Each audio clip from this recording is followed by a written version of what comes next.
नमस्कार मित्रों, आप सभी का स्वागत है आपके अपने रिजल्ट मित्रा प्लेटफॉर्म पर। आज हम लोग बात करने वाले हैं आंग्ल मैसूर युद्ध की। कि प्रथम मैसूर युद्ध जो हुआ था अंग्रेजों और मैसूर के मध्य, उसका पूरा रीजन क्या था, कैसे क्या हुआ, उस सब पे हम लोग डिस्कस करेंगे। लेकिन उसके पहले हम लोगों को कुछ चीजें जानना आवश्यक है। वो ये है कि आखिर मैसूर साम्राज्य कैसे विकसित हुआ, क्योंकि जब तक हम लोग मैसूर को नहीं समझेंगे तो प्रथम युद्ध को नहीं समझ पाएंगे, है ना। तो हम लोग स्टेप बाय स्टेप चलने का प्रयास करेंगे और चीजें स्टेप बाय स्टेप करते हुए चलेंगे। तो सबसे पहले हम लोगों को ये देखना होगा कि मैसूर की एक्चुअल लोकेशन कहाँ थी। यहाँ पर जब भी हम लोग बात करते हैं, क्योंकि आप लोगों को एग्जैक्ट वे पे ये पता होना चाहिए कि मैसूर कहाँ पर था, है ना, तब आप लोग इस चीज को समझ पाओगे। अगर हम लोग पहले देखें तो ये आपका मराठा एम्पायर था। यहां पर मराठा था, ठीक। इधर की बात करें तो ये पूरा का पूरा क्षेत्र कौन सा था, ये आपका कर्नाटक का था। ये कर्नाटक था और ये निजाम थे, यहां पर निजाम थे। और ये वाला भाग आपका मैसूर था, मैसूर। अगर हम लोग यहां पर देखें तो आप लोगों को ये स्पष्ट दिखाई दे रहा होगा कि ये निजाम हैदराबाद, कर्नाटक, मराठा और फिर मैसूर आप लोगों को यहां पर दिख रहा है, ठीक है। यहां पर आप लोगों का मैसूर, और मैसूर में ही जब आप जाएंगे तो ये वाला कॉर्नर का भाग जो आता है वो क्या था, श्रीरंगपट्टम। क्या था, श्री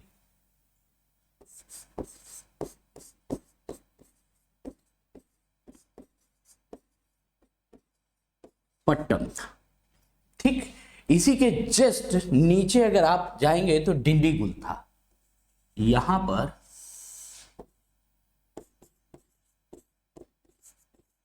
डिंडीगुल,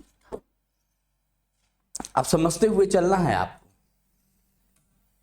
इसी में अगर आप लोग देखेंगे तो ये आपका कालीकट था, याद होगा आप लोगों को, कालीकट, है ना। याद है कि नहीं याद है आप लोगों को, कालीकट। ऊपर जाएंगे तो माहे आपको मिलेगा। ये आपका क्या था, माहे, है ना। तो ये चीजें आप लोग जब मैप से करते हो तो आप लोगों को और अच्छे से समझ में आता है। इधर वाला भाग जो आपका पड़ेगा, ये क्या पड़ेगा, मैंगलोर।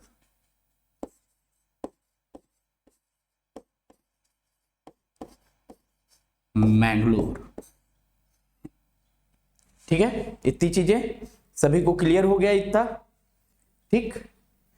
अब बात करते हैं, जब हम लोग यहां की बात कर रहे होते हैं मैसूर की, तो मैसूर को समझने के लिए आप लोगों को थोड़ा सा इसके बैकग्राउंड हिस्ट्री में चलना पड़ेगा। तो मैसूर का निर्माण यदि हम लोग देखें तो कैसे हुआ था, तो सबसे पहले एक युद्ध हुआ था यहां पर। वो हुआ था, आप समझते हैं, मैसूर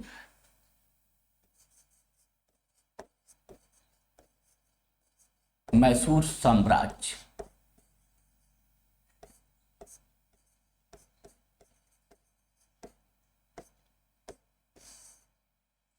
ठीक है। मैसूर साम्राज्य से पहले यहां पर अगर हम लोग बात करें तो एक चीज इंपॉर्टेंट यहां पर पॉइंट आता है। वो पॉइंट है आप लोगों का, अगर आप लोग देखें तो यहां पर तालीकोटा का युद्ध हुआ था। किसका युद्ध हुआ था, तालीकोटा का।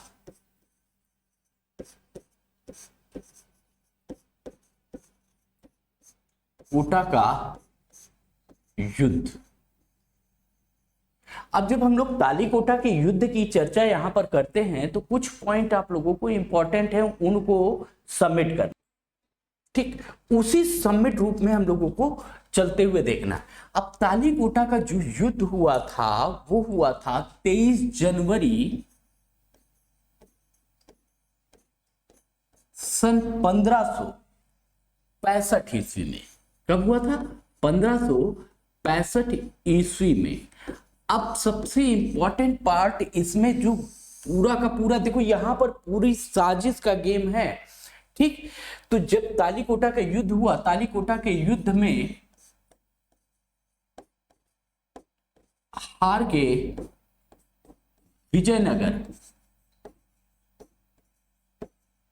विजयनगर साम्राज्य के पतन के बाद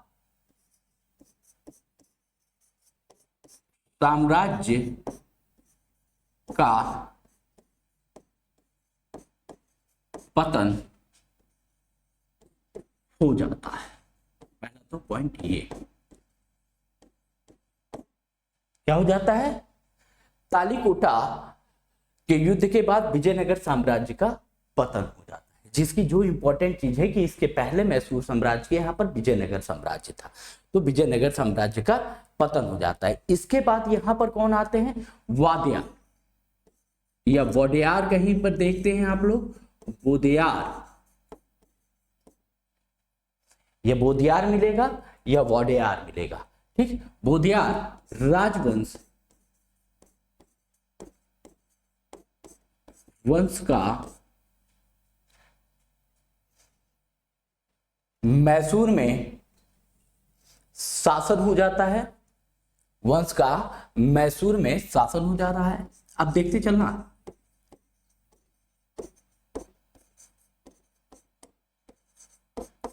शासन हो जाता है। अब यहां पर ये बात आई कि विजयनगर साम्राज्य का जब पतन हुआ वो हुआ तालीकोटा से। लेकिन अगर हम लोग बात करें तालीकोटा का युद्ध किसके किसके मध्य लड़ा गया, नेक्स्ट पॉइंट आता है तालीकोटा का युद्ध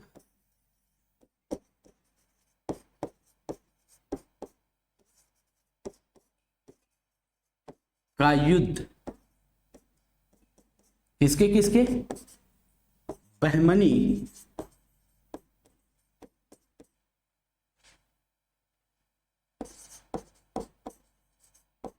साम्राज्य वर्सेस विजयनगर था। विजयनगर, ठीक है। अब यहां पर बहमनी अकेले नहीं, इसके साथ साथ कई लोगों ने एक यूनियन बनाकर, संघ बनाकर युद्ध किया था। अब उसको हम लोगों को यहां पर समझना। तो इसके साथ साथ कौन था? पहले तो आप लोगों का बीजापुर थे,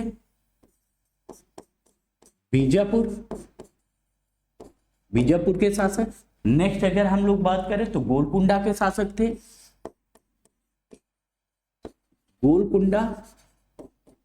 फिर गोलकुंडा के बाद क्या आ गया? आपका अहमदनगर आता है। तो अहमदनगर और अहमदनगर के साथ साथ ही यहां पर बीदर के शासक थे, इनके संग से किसका युद्ध हुआ था? ये पूरी एक आर्मी थी और इसका युद्ध हुआ था विजयनगर के साथ, ठीक। लेकिन इसमें एक चीज इंपॉर्टेंट है कि बरार के जो बरार शासक थे वो इस संघ में शामिल नहीं हुए थे। बरार, नोट बना के लिख लेना, ये नोट, बरार इस संघ में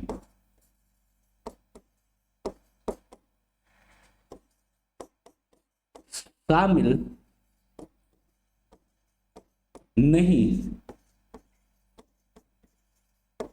हुए थे। इंपॉर्टेंट पॉइंट यही है। अब इसको एक ब्रैकेट बना के अगर आप लोग बंद कर लेंगे तो ये रहेगा कि आप लोगों को याद रहेगा, ठीक।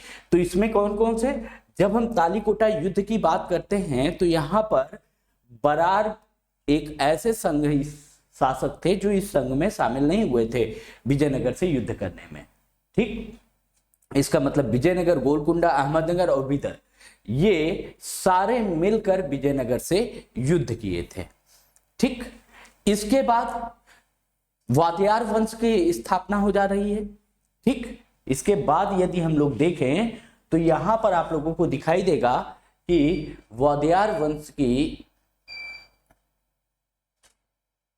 स्थापना होती है। ठीक, अब देखो, अब यहां से शुरू माना जाता है कि यहां से वादियार आ रहे हैं।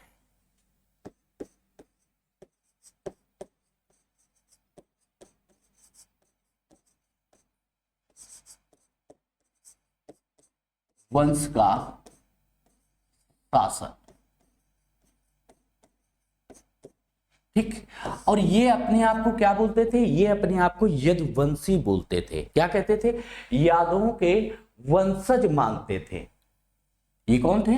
यादवों के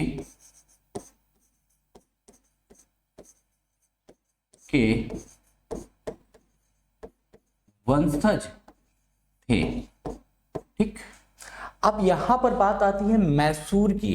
एक्चुअल मैसूर जब हम लोग बात करते हैं तो मैसूर की जब यहां पर चर्चा करते हैं तो एक चीज समझो, अब यहां पर आप पॉइंटर्स में लिखने का प्रयास कीजिएगा।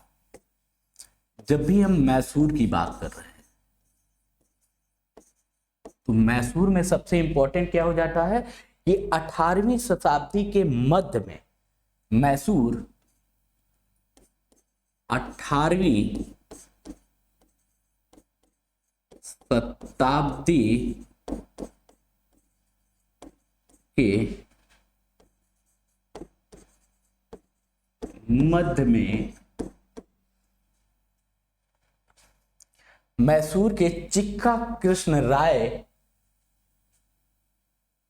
मैसूर के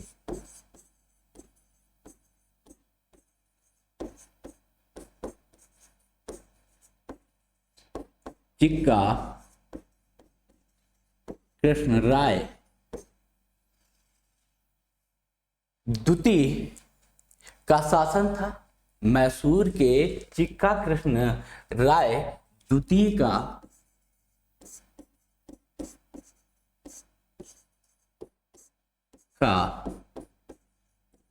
शासन था। अब देखते चलना,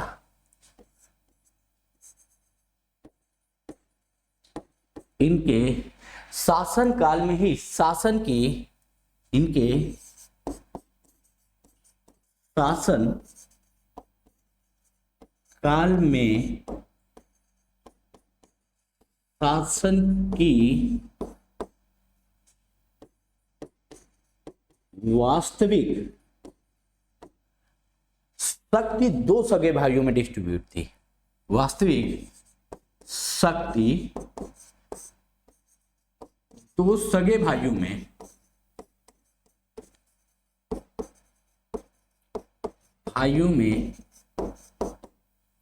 विभक्त थी।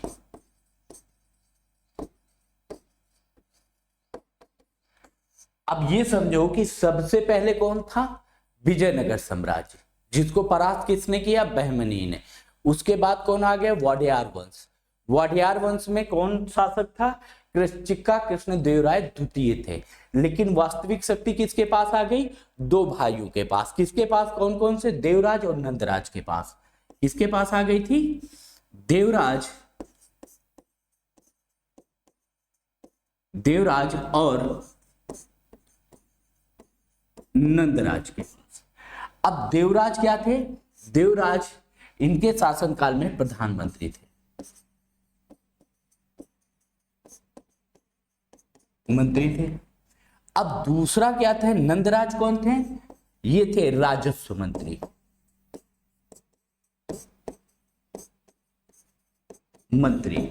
अब समझो, अब क्या होता है कि देवराज वृद्ध होने के कारण अपने पद को त्याग देते हैं।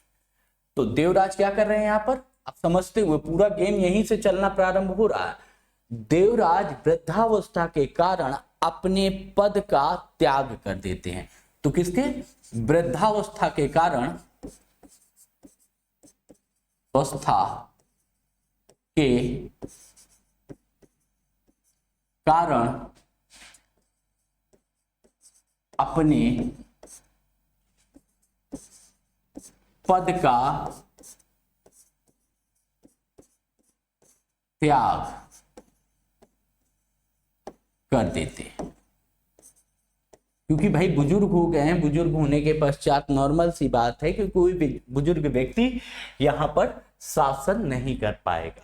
तो उन्होंने अपने पद का, प्रधानमंत्री के पद से त्याग दे दिया, त्याग पत्र दिया। अब गेम किसके हाथ में आ गया, इन्होंने क्या कर दिया, त्याग पत्र दे दिया, ये खत्म। अब वास्तविक अगर माना जाए यहाँ पर, तो अब कौन सर्वे सर्वा हो गया, तो नंदराज जो थे वो मैसूर राज्य के क्या हो गए, सर्वे सर्वा हो गए।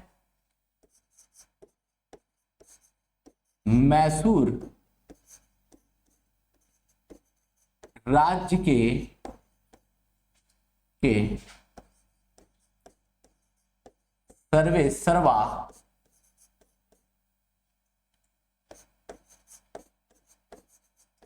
नंदराज हो गए।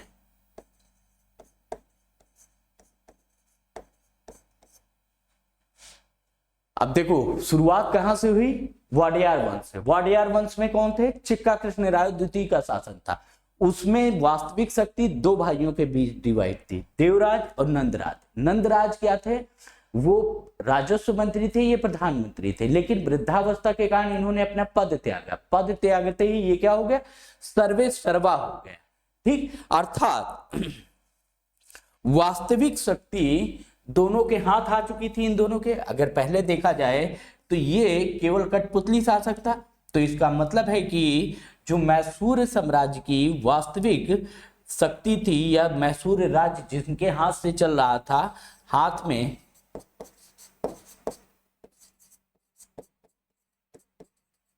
आ गई थी। ठीक, वास्तविक शक्ति इनके हाथ में आ गई थी। अब चिक्का कृष्ण देवराय का यहाँ पर कोई काम नहीं था। जब चिक्का कृष्ण देवराज का कोई काम नहीं, तो बेचारे कृष्ण राय का यहाँ पर कोई काम नहीं रहा, तो नॉर्मल सी बात है कि अब उनके पास वास्तविक शक्ति नहीं है और वो केवल नाम मात्र के हैं। धीरे धीरे वो भी लेमिनेट हो गए, वो भी खत्म कर दिए गए। अब यहाँ पर किसका सर्व हो गया, जैसे ही यहाँ पर देवराज ने अपना पद छोड़ा, वैसे ही नंदराज यहाँ के सर्वे सर्वा हो गए। अब नंदराज क्या हो गया, मैसूर का शासक था।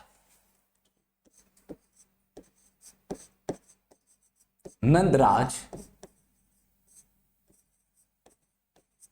मैसूर का शासक था। अब जब ये शासक होगा तो नॉर्मल सी बात है, ये लोगों को अपॉइंट भी करेगा। तो इसने क्या किया कि हैदर अली को अपने यहां सैनिक के रूप में या सूबेदार के रूप में नियुक्त किया, क्योंकि कहा जाता है हैदर अली बहुत ज्यादा शक्तिशाली था। वो शेर वेर से लड़ाई किया था, आप लोगों ने स्टोरी पढ़ी होंगी ऐसा वैसा। तो उससे प्रभावित होकर, क्योंकि हम लोगों को यहाँ पर काम नहीं है उस स्टोरी का, तो उस स्टोरी को बस इतना समझो कि बहुत ज्यादा साहसी व्यक्ति था और उसमें नेतृत्व करने की बहुत ज्यादा क्षमता थी। वो नंदराज ने देखी। नंदराज ने देखा तो उसने कहा कि नहीं, इस बंदे को मैं अपने यहाँ अपनी सेना में शामिल कर सकता हूँ। तो वहीं पर फिर धीरे धीरे ये अपने कद को बढ़ाता हुआ चला गया। तो हैदर अली को शासक था, हैदर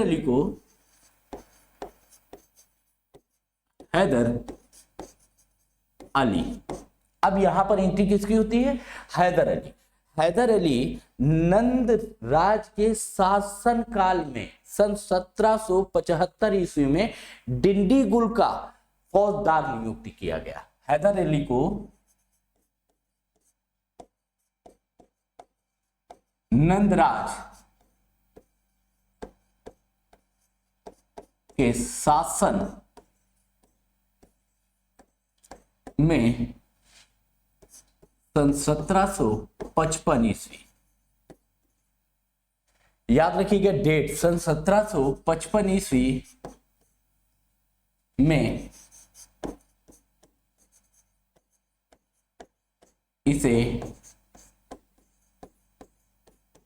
डिंडीगुल का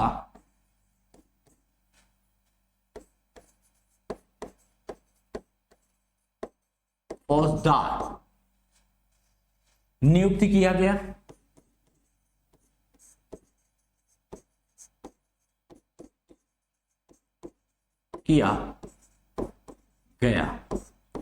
अब जब ये डिंडीगुल का शासक है तो नॉर्मल सी बात है, ये कहीं का कोई भी फौजदार होगा तो उसको थोड़ा बहुत तो पढ़ा लिखा होना अनिवार्य है। यदि वो पढ़ा लिखा नहीं है तो भाई गड़बड़ है, उसको सारी चीजों की जानकारी कैसे होगी। तो ये क्या था, हैदर अली जो था वो पढ़ा लिखा बिल्कुल नहीं था।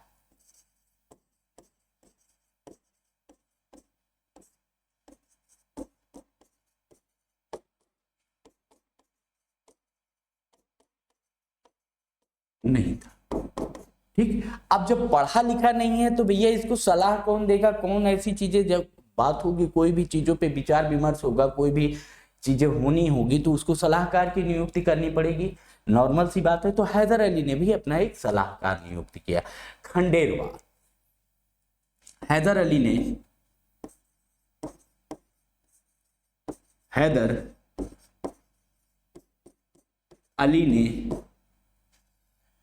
खंडेरवाल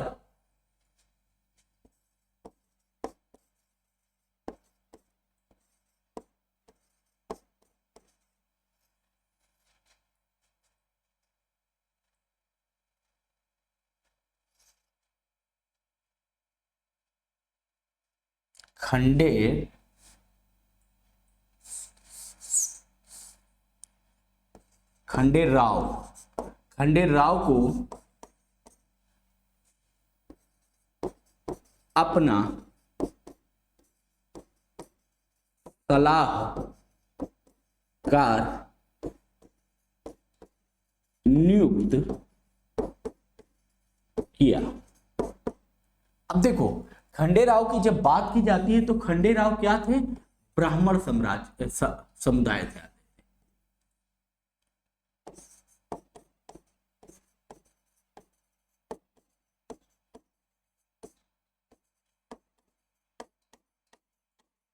ठीक, ये याद रखना, कभी कभी पीसीएस में ऐसे उल जलूल क्वेश्चन पूछे जाते हैं कि खंडेराव किस समुदाय से थे, किस समाज से थे, ब्राह्मण थे, क्षत्रिय थे, वैश्य थे, इस तरह के जो कुछ क्वेश्चन बनते हैं तो वहां पर ये आपका काम कर जाएगा कि ये थे। अब दूसरी बात यहां पर एक पॉइंट और आया कि जब इसको सलाहकार के रूप में नियुक्त किया गया तो हैदर अली थोड़ा सा मॉडर्नाइज था, क्योंकि अगर हम लोग यहाँ पर चले, जो कि हम लोगों ने अभी पहला ही देखा था, यहाँ पर मराठे भी बैठे हैं, निजाम भी बैठे हैं, कर्नाटक भी है, और तीसरी चीज इंडिया में किसका शासन आ रहा था,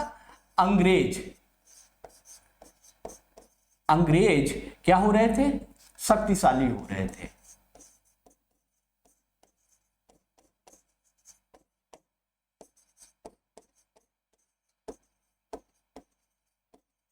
आप समझते हुए चलना।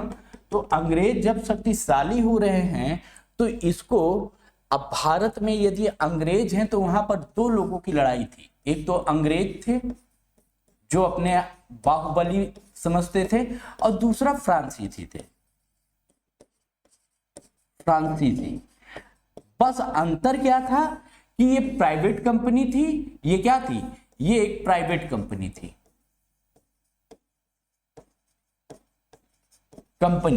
इसको निर्णय लेने के लिए कभी भी किसी चीज के लिए विदेश में क्या हमने लोगों से नहीं पूछना होता था। वो जब प्राइवेट कोई कंपनी काम करती है तो वो डिसीजन मेकिंग की पावर आपको दी जाती है कि आप अपने अकॉर्डिंग विस्तार की नीति अपने अकॉर्डिंग वहां पर अपने इस्टेब्लिशमेंट का जितना ज्यादा से ज्यादा आप काम कर सकते हैं वो करिए। और प्राइवेट कंपनियां आप लोग देखते होंगे तो प्राइवेट कंपनियां आज भी क्या करती हैं, ज्यादा से ज्यादा विस्तार की नीति को अपनाती हैं, जितना सस्ता हो सके दूसरों कंपनियों के अपेक्षा अपने रेट को गिरा के अपनी चीजों को सेल आउट करने का प्रयास करती है, तो वही प्राइवेट कंपनी। लेकिन ये क्या थी, ये सरकारी कंपनी थी, सरकारी कंपनी। तो नॉर्मल सी बात है, जो सरकारी होगा उसको सरकार की इजाजत की आवश्यकता है, इसको सरकार की इजाजत की आवश्यकता नहीं थी। तो ज्यादा शक्तिशाली कौन हो रहे थे, अंग्रेज लोग ज्यादा शक्तिशाली हो रहे थे फ्रांसीसियों की अपेक्षा, क्योंकि वो क्विक डिसीजन ले सकते थे। इनका डिसीजन कहां से आता था, फ्रांस से आएगा, जब वहां से आएगा तो भैया इनके काम को आगे बढ़ाया जा सकता था फ्रांसीसियों को। और इनका इंग्लैंड से आना है, इंग्लैंड की तुरंत भाई आप खुद डिसीजन ले लीजिए, फिर बाद में उसको बता दीजिए, उसमें डिस्कस हो जाएगा, ठीक। लेकिन इनका डिसीजन ये स्वयं डिसीजन नहीं ले सकते थे जब तक सरकार इन पे कोई डिसीजन के लिए इनको आगे प्रोसेस पर किया जाए। तो नॉर्मल सी बात है, जो डिसीजन ले सकता है वो ज्यादा स्ट्रांग होगा और जो डिसीजन नहीं ले सकता है वो वीक होगा। ठीक, यहां पर भी वही चीज थी। तो हैदर अली को हर चीज क्या करनी थी, इन सब से निपटना भी था। और हैदर अली को पता था कि भारत में यदि हम लोग बात करें भारत की, तो उस समय तीर, तलवार, धनुष और यही सब चीजों का इस्तेमाल होता था युद्धों में। तो अपनी सेना को क्या करना था, मॉडर्नाइज करना था, मॉडर्न करना था। तो उसने क्या किया कि हैदर अली ने फ्रांसीसियों की सहायता से सन 1755 ईस्वी में ही डिंडीगुल में आधुनिक शस्त्रागार का निर्माण किया। क्या किया, सन 1755 ईस्वी में हैदर अली ने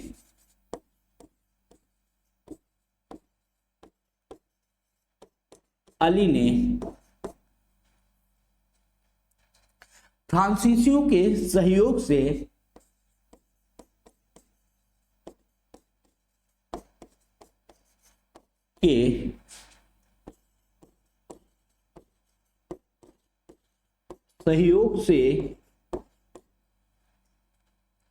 डिंडीगुल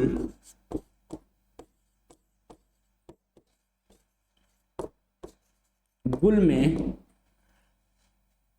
आधुनिक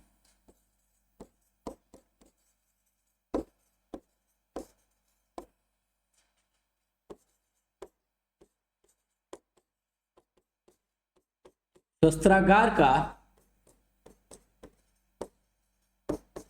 निर्माण किया। अब हम लोगों ने यहां पर जब पहला हम लोगों का पॉइंट था, तो मैंने यहां पर ये बताया था कि ये डिंडीगुल है।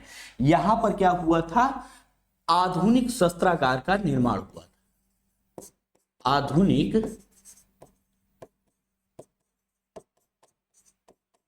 गार का निर्माण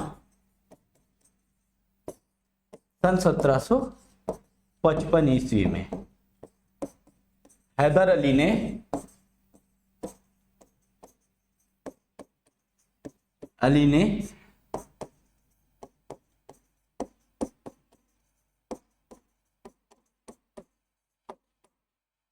सहयोग से। ठीक, अब ये पॉइंट आप लोगों को समझ में आ रहा होगा इस मैप का क्या रीजन था। अब धीरे धीरे आप लोगों को ये चीजें समझ में आएंगी कि अब आप लोगों को किस डायरेक्शन में मुड़ना है। जिस डायरेक्शन में हम लोग चलते चलेंगे, नॉर्मल सी बात, वैसे वैसे आप लोगों को चलते हुए चलना है। अब जब आप लोग किसी भी चीज में शस्त्रागार का निर्माण कर लोगे तो क्या हो जाएगा, नॉर्मल सी बात है, आप आधुनिक हथियारों से भी युद्ध करोगे। तो हैदर अली ने क्या किया कि अपने आसपास के क्षेत्रों से काफी लूटमार की। लूटमार मतलब वहां पर जाके अपना अधिकार कर लेना। अधिकार करने से क्या हुआ, इनको अधिक से अधिक धन की प्राप्ति हो गई। क्या कर लिया, हैदर अली ने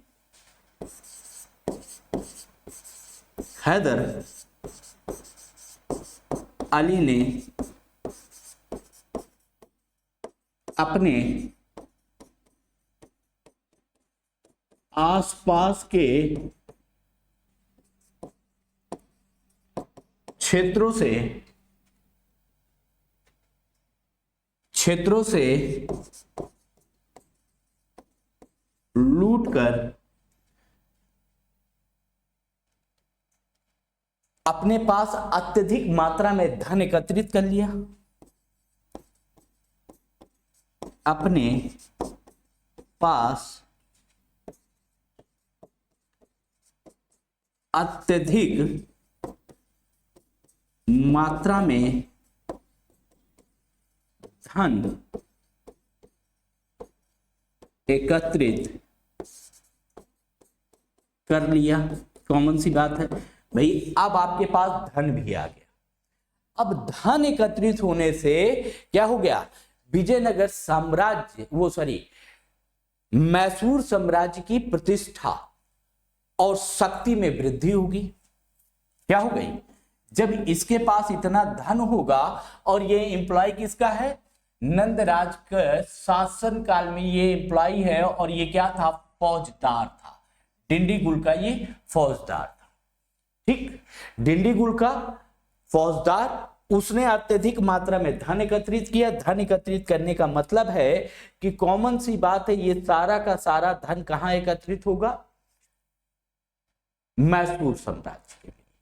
तो इस धन से, धन एकत्रित होने से क्या हो गया? नंदराज की साम्राज्य की शक्ति और प्रतिष्ठा में वृद्धि हुई। क्या हुई? मैसूर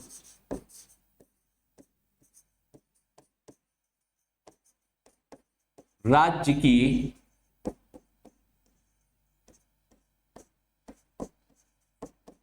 शक्ति एवं प्रतिष्ठा में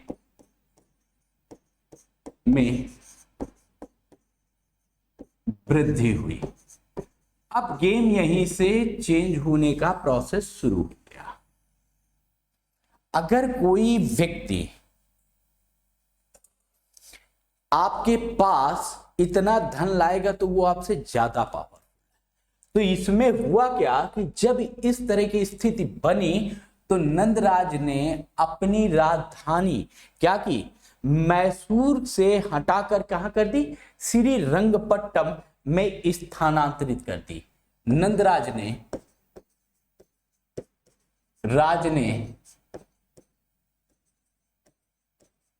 इसी समय अपनी राजधानी मैसूर से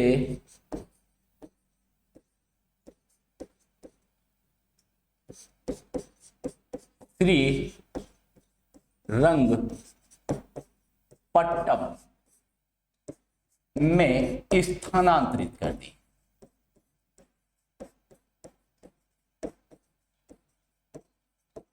कर दी। अब देखो इसने क्या किया? अपनी राजधानी का स्थानांतरण कर दिया। कहां से? मैसूर से हटाकर श्रीरंगपट्टनम में इसने अपना स्थानांतरण किया, क्योंकि भाई ये पैसा है तो कोई टेंशन की बात ही नहीं है। अब जब ये स्थानांतरण हो गया तो अब गेम क्या था? मैंने आप लोगों को बताया कि हैदर अली ने, अब याद करो पॉइंट वहीं से, हैदर अली ने क्या किया था?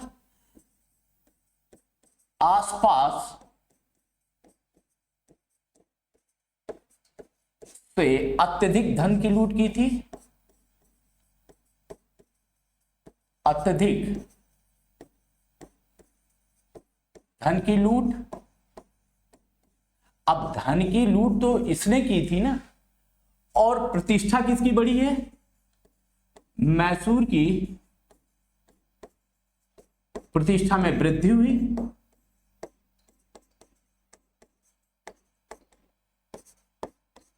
एवं शक्ति में वृद्धि।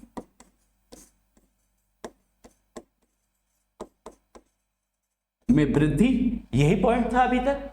अब देखो जब यहां पर मैसूर की प्रतिष्ठा में वृद्धि होगी, शक्ति में वृद्धि होगी, तो नॉर्मल सी बात है कि उसकी चीजों में भी ये परिवर्तन आएगा।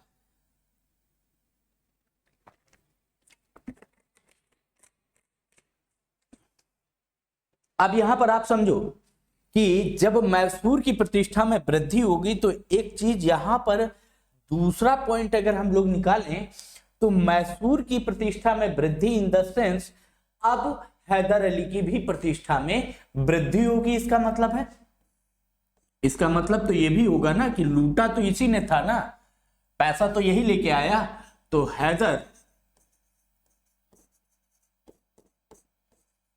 अली की प्रतिष्ठा में भी वृद्धि हुई। अब यहीं पर कनेक्ट करो, आप लोगों को एक होगा किंग मेकर, हमेशा कोई ना कोई किंग मेकर होता है। तो हैदर अली का जो सलाहकार खंडेरवाल, वो क्या था? वो किंग मेकर का काम किया। यहां पर उसने क्या किया? पूरे तरह जो खंडेरवाल था उसने एक षड्यंत्र रचा। यहां पर और षड्यंत्र रच के जो राजमाता थी उसको अपने साथ मिला लिया। तो खंडेरवाल ने क्या किया, हैदर अली का सलाहकार, क्योंकि आप लोग भूल जाओगे डायरेक्ट, हैदर अली के सलाहकार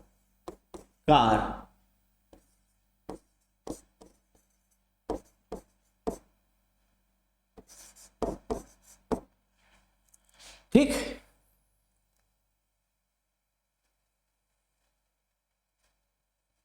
खांडे राव बार में बार बार लिख रहा हूं, खांडे राव। अब खांडे राव ने क्या किया, सलाहकार खांडे राव ने एक षड्यंत्र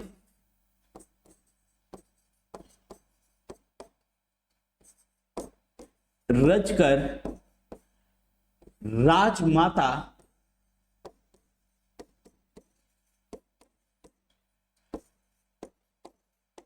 अपने साथ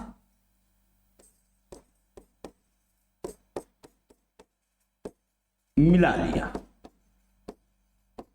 कॉमन सी बात है कि जब षड्यंत्र रचने का काम आएगा तो यहां पर क्या हुआ कि जो पूरा का पूरा गेम था, देख लिया उसने कि हैदर अली की शक्ति में वृद्धि हो रही है, हैदर अली की प्रतिष्ठा बढ़ रही है, सारा काम हैदर अली का है। तो फिर नंदराज किस काम के हैं? उसने पूरा का पूरा अपनी चगड़ बुद्धि लगाई और षड्यंत्र रचना प्रारंभ किया। इस षड्यंत्र में उसने राजमाता को विश्वास में ले लिया, अपने भरोसे में ले लिया राजमाता को। अब जब इन्होंने अपने राजमाता को भरोसे में ले लिया तो क्या हुआ, हैदर अली के सहयोग से नंदराज का क्या करवा देता है, अंत करवा देता है। यहां पर ये सलाहकार ना होकर किंग मेकर बन जाता है। और यहां पर ये हैदर अली के सहयोग से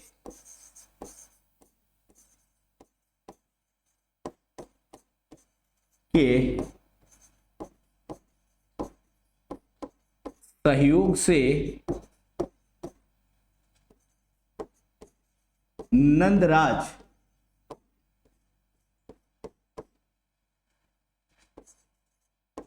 के वंश का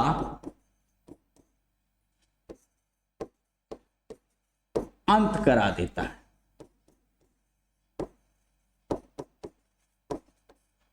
क्या करा दे रहा है, अंत करा देता है। अब हैदर अली को प्रमोट करता है कि साहब अब मत चूक चौहान वाली सिचुएशन बनाई कि अब यहां पर आपके पक्ष में लहर है, अब आप नंदराज को समाप्त कर दीजिए।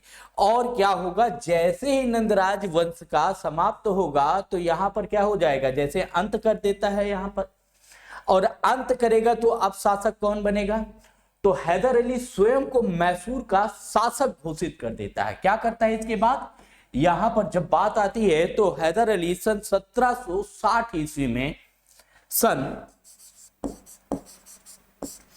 1760 ईस्वी में हैदर अली स्वयं को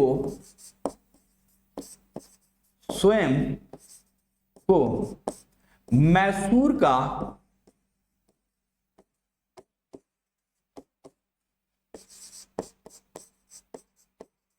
शासक घोषित कर देता है। अंत होगा तो नॉर्मल सी बात है, जिसने अंत किया है वो शासक अपने आप को घोषित करेगा। लेकिन एक चीज याद रखो, हैदर अली क्या था नंद राय के, नंद राज के शासन काल में हैदर अली क्या था,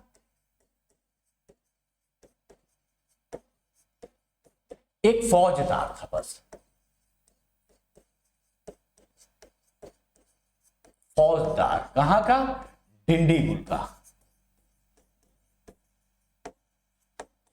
और वर्तमान में अब यहां पर अगर 1760 1760 की बात की जाए तो ये क्या हो जाए गया, ये मैसूर का शासक हो गया। और ये आया था जब, तो यहां पर याद करो आप लोग इसको सन 1755 ईस्वी में क्या बनाया गया था,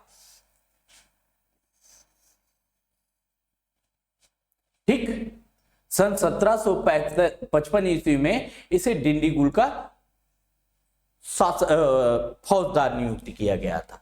और सन 1760 में ये क्या हो गया है, ये मैसूर का शासक बन गया। तो कॉमन सी बात है, जो अन्य लोग होंगे क्या इसको उस समय स्वीकार करेंगे, जो अन्य फौजदार होंगे, सामंत होंगे, वो क्या करेंगे, वो विद्रोह कर देंगे। तो वही हुआ यहां पर, क्या हुआ, जैसे ही ये शासक अपने आप को मैसूर का शासक घोषित करता है, तो अनेक जो थे, अनेक सूबेदार, उन्होंने क्या कर दिया, विद्रोह कर दिया।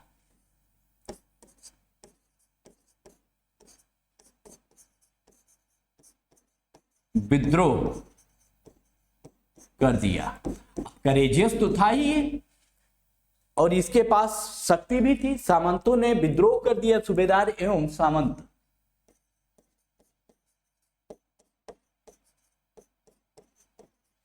सूबेदार एवं सामंतों ने क्या कर दिया, यहां पर उसी समय विरोध कर दिया कि भैया हम तुम्हें नहीं मानेंगे, तुम भी तो हमारे ही जैसे हो, हमारे ही बीच से निकल के आए हो, तुम कैसे शासक बन सकते हो। तब यहां पर क्या होता है, अब जैसे ही ये विद्रोह कर दिया गया, तो हैदर अली इस विद्रोह को शांत करने के लिए आगे बढ़ेगा। कॉमन सी बात है कि जब विद्रोह होगा तो शांत भी किया जाएगा। तो हैदर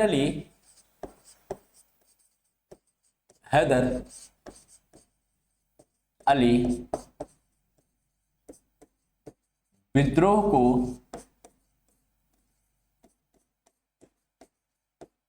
शांत करता है।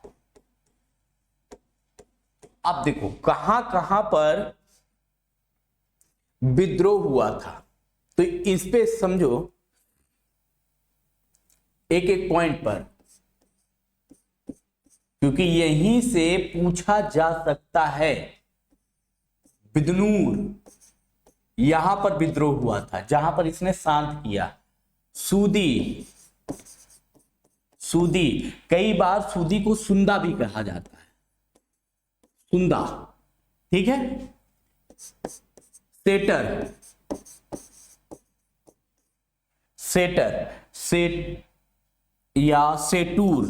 सेटूर, और सेटूर को सेदा के नाम से भी जाना जाता है। फिर नेक्स्ट कन्नारा, नेक्स्ट मालाबार, इतनी जगह पर इसने क्या कर दिया, आदि स्थानों पर इसने अपना अधिकार कर दिया, अपना अधिकार कर लिया। बड़े नेता बन रहे थे, क्या हम लोग भी इसके विरोध में विद्रोह कर देंगे तो काम हो जाएगा, शायद हम लोग का भी जीवन चल जाए, हम लोग भी व्यवस्थित हो जाए, हम लोग भी राजा बन जाए। तो इसने कहा कि अब कोई राजा हो जाए, अब मैं राजा, ठीक। इतनी जगह पर इसने अपना अधिकार कर लिया, अपना परचम लहरा दिया।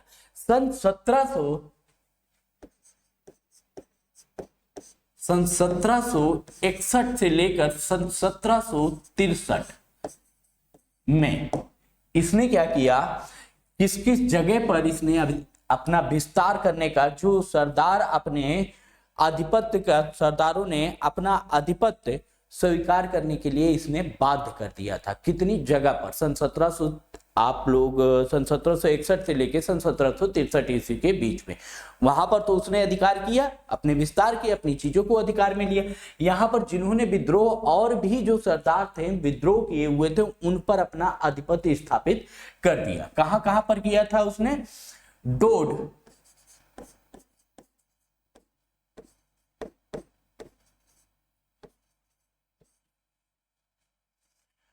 बल्लापुरा, डोड बल्लापुरा। नेक्स्ट सेरा, नेक्स्ट होस्कोट,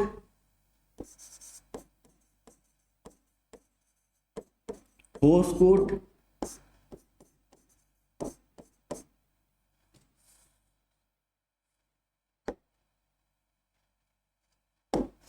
होस्कोट, चित्तल दुर्ग,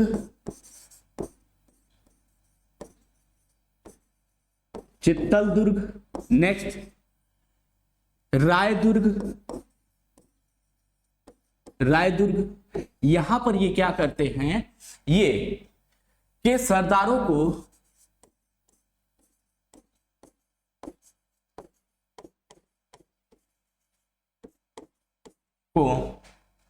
अपना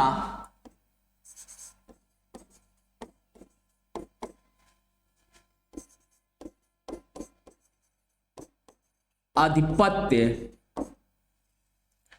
स्वीकार कराने के लिए या स्वीकार करने के लिए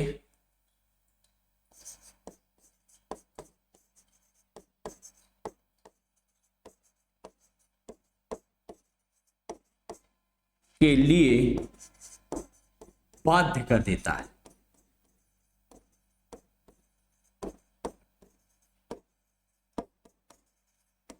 मतलब आप होगे तीरंदाज, लेकिन इस टाइम पीरियड में इसने सन 1761 ईस्वी से सन 1763 ईस्वी के बीच में इसने क्या किया, बल्लापुरा, सेरा, होस्कोट, चित्तलदुर्ग, रायदुर्ग, यहाँ के जो सरदार थे वो इसके बस में नहीं आ रहे थे, तो उनको भी इसने क्या कर दिया, अपने अधिकार को मनवाने के लिए बाध्य कर दिया अपनी शक्ति के माध्यम से।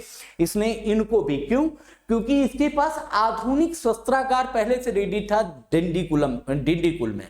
ठीक, अब डिंडीकुल की बात करें तो वहां पर फ्रांसीसियों के सहयोग से इसने आधुनिक शस्त्रागार बनाए। इसका मतलब है आप लड़ रहे हो तलवार से, ये लड़ने लगा किससे, तमंचा गोली से।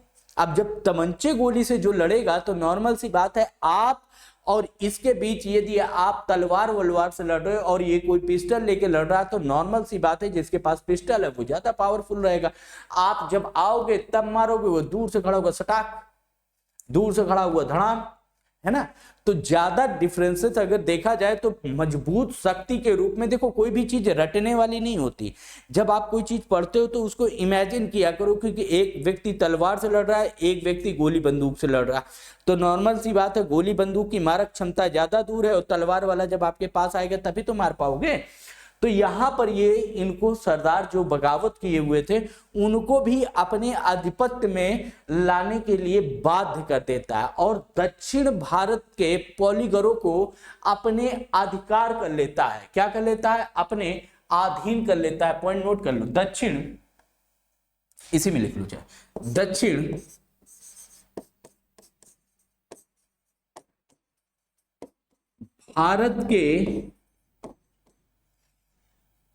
भारत के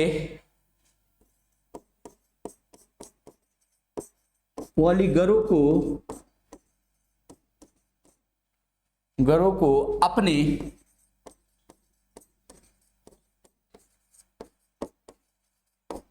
अधीन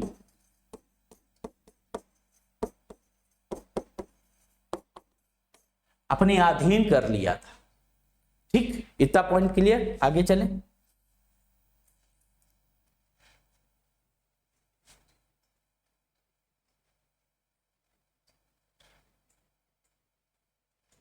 अब देखो हुआ क्या कि हैदर अली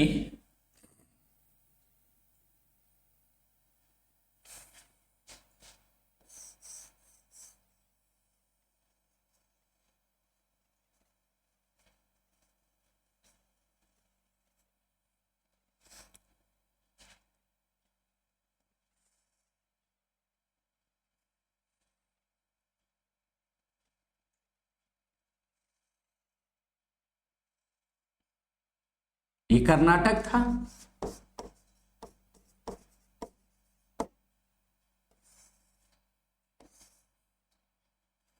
ये मराठे थे, यह मराठा एम्पायर था, और यहां पर कौन थे? हैदराबाद के निजाम थे,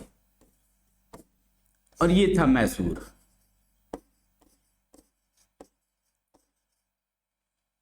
अब यहां से क्या हुआ कि हैदर अली मैसूर से दक्कन की तरफ बढ़ने का प्रयास कर रहा था।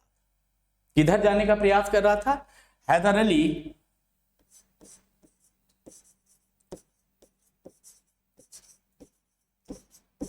अली दक्कन में अपना प्रभाव बढ़ा रहा था।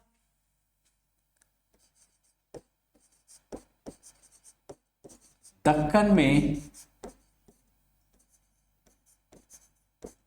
अपना प्रभाव बढ़ा रहा था। पहला पॉइंट तो ये। अब देखना यहीं से गेम चेंज होगा। जब ये दक्कन की तरफ प्रभाव अपना बढ़ाने के लिए गया, उसी समय दक्कन में अंग्रेज समर्थित नवाबों की ताजपोशी हो रही थी। ये जो निजाम साहब थे, तो यहां पर क्या हो रहा था दक्कन में कि अंग्रेज के जो समर्थित लोग थे वही दक्कन में शासन कर रहे थे, और उनकी क्या हो रही थी? ताजपोशी हो रही थी। ठीक, तो इसी समय जब ये प्रभाव बढ़ा रहा था, अंग्रेजों के समर्थित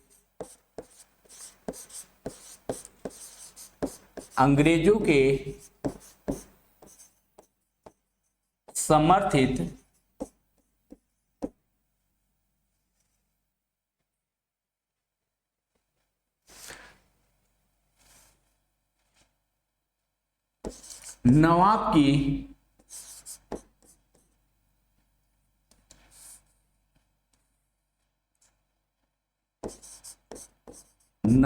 की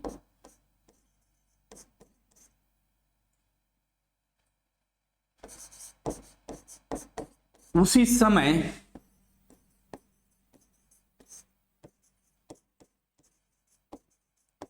ताजपोशी हो रही थी। अब जो अंग्रेजों के समर्थक थे, अब ये दक्कन की तरफ जा रहा है, और दक्कन में ही क्या था? अगर देखा जाए तो ये किधर बढ़ रहा है? दक्कन की तरफ, और दक्कन में ही अंग्रेजों के समर्थित नवाब है। यहां पर एक पॉइंट याद रखिएगा कि दक्कन में ही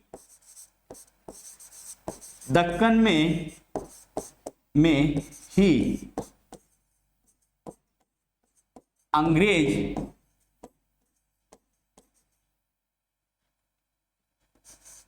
समर्थित नवाब था। अब ये प्रभुत्व भी दक्कन की तरफ जा रहा है, और अंग्रेज समर्थित नवाब भी हैं, और अंग्रेज इनकी किसमें बिजी चल रहे हैं? ताजपोशी में, कि बाबा बनाएंगे, एकदम बाबू बना के आपको नवाब साहब बना डालेंगे, तो क्या हो जाएगा? तो नॉर्मल सी बात है, जो अपनी शक्ति के माध्यम से आगे बढ़ रहा है, नवाब साहब का संरक्षण किसका प्राप्त है? अगर यहां पर देखा जाए तो नवाब को अंग्रेजों का समर्थन प्राप्त है। किसका? अंग्रेजों का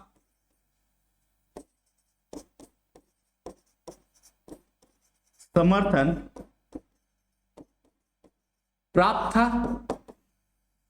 अब इस पॉइंट को नोट डाउन कर लेना। यहां पर नवाब को अंग्रेजों का समर्थन प्राप्त था, और हैदर अली को याद करो, मैंने आप लोगों को बताया था कि सन 1755 में इसने फ्रांसीसियों के सहयोग से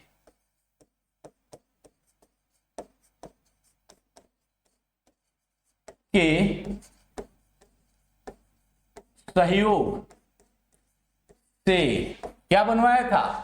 आधुनिक शस्त्रागार का निर्माण किया था।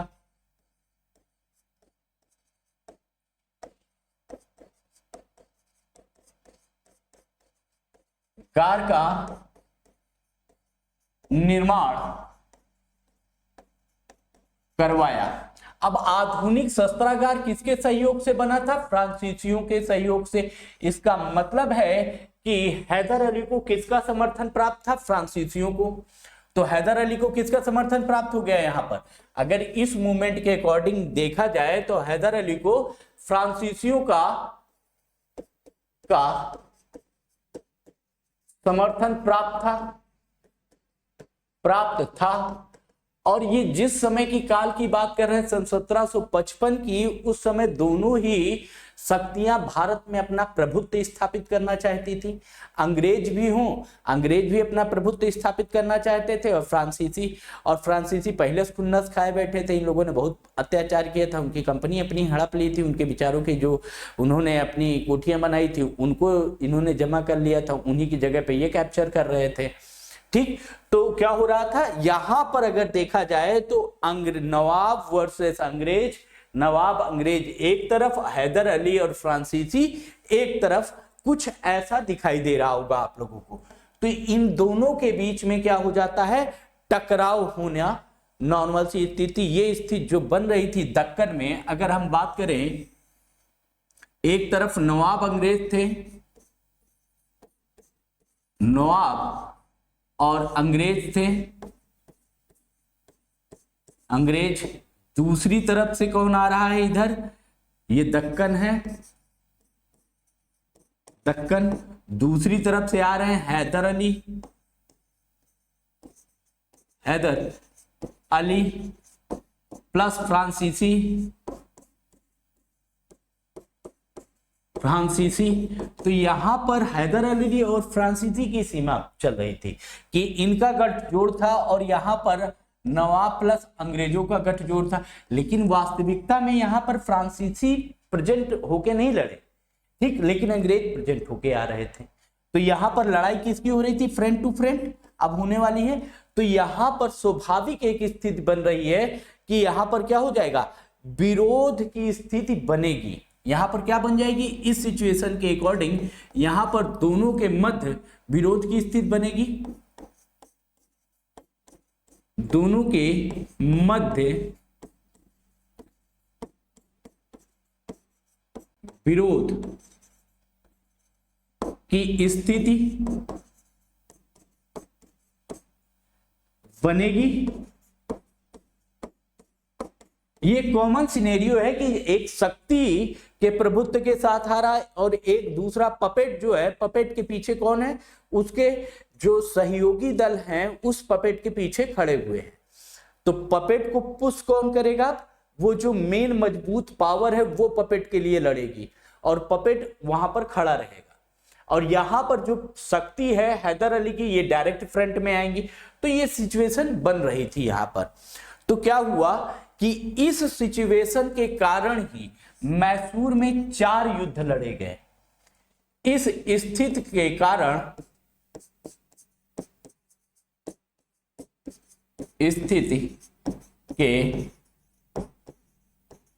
कारण मैसूर में 4 युद्ध हुए। ठीक, अब युद्ध की पृष्ठभूमि तो आप लोगों को समझ में आ गई। ठीक, अब एक चीज ये है कि ये जो 4 युद्ध हुए उसमें निर्णायक युद्ध जो हुआ उसमें अंग्रेज विजयी हुए थे।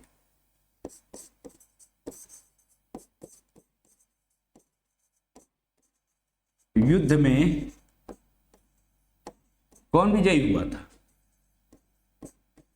अंग्रेज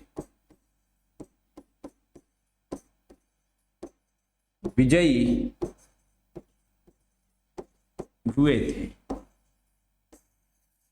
ये तो निर्णायक युद्ध की बात है, मतलब निर्णायक इन द सेंस कि ये चौथे युद्ध में इस तरह की स्थिति बन गई थी, और उस समय टीपू सुल्तान शासक थे मैसूर के।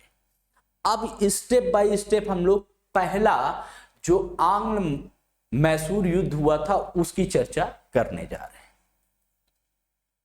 प्रथम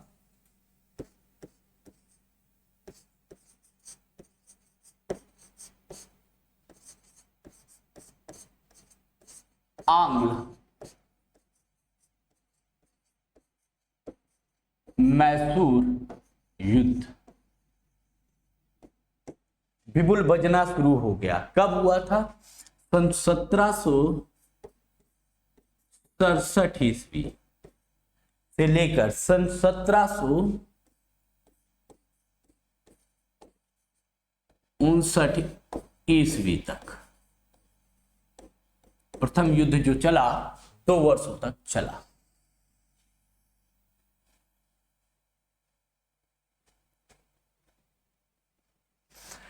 अभी मैंने आप लोगों को बताया था कि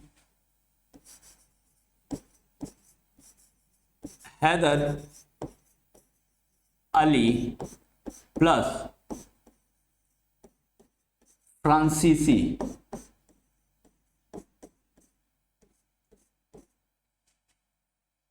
है ना, मतलब एज लाइक अ फ्रेंड, मैत्रीय संबंध थे इनके बीच में, मैत्रीय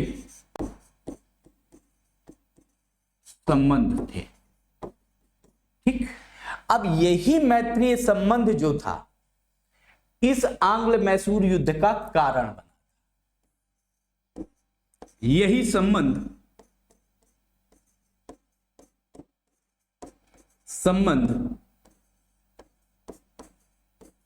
आंग्ल मैसूर युद्ध का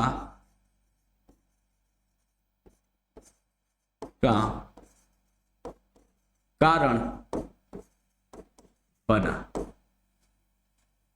क्या हुआ? जब इन दोनों की दोस्ती पहले से दिख रही है और नवाब साहब और अंग्रेजों की दोस्ती दिख रही है, और प्रभुत्व की बात करें तो क्या था, प्रभुत्व में हैदर अली लगातार दक्कन की तरफ आगे बढ़ रहा था। तो भाई अंग्रेजों को तो यही लगा कि ये पूरा का पूरा गेम किसके द्वारा, अगर फ्रांसीसी इसको सहयोग ना करे तो ये ऐसा काम नहीं करेगा, लेकिन फ्रांसीसियों ने इसको सहयोग किया है, इसलिए हैदर अली लगातार ये काम कर रहा है।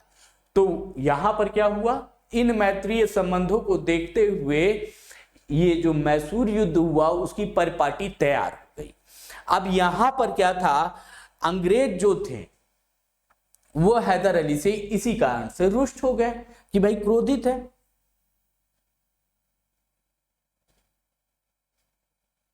समझ आ रहा है कि अंग्रेज जो थे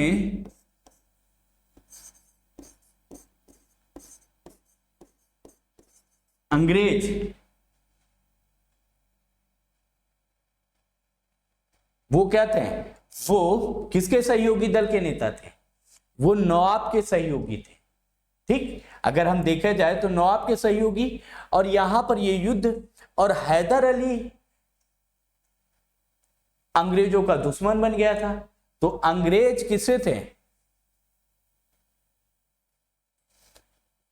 अंग्रेज हैदर अली से रुष्ट, हैदर अली अंग्रेजों से रुष्ट।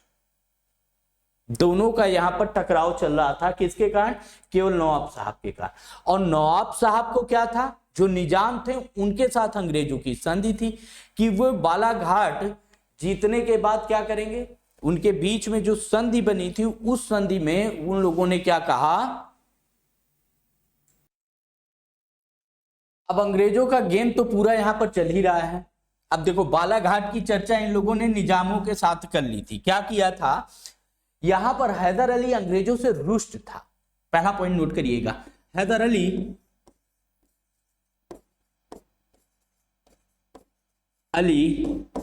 अंग्रेजों से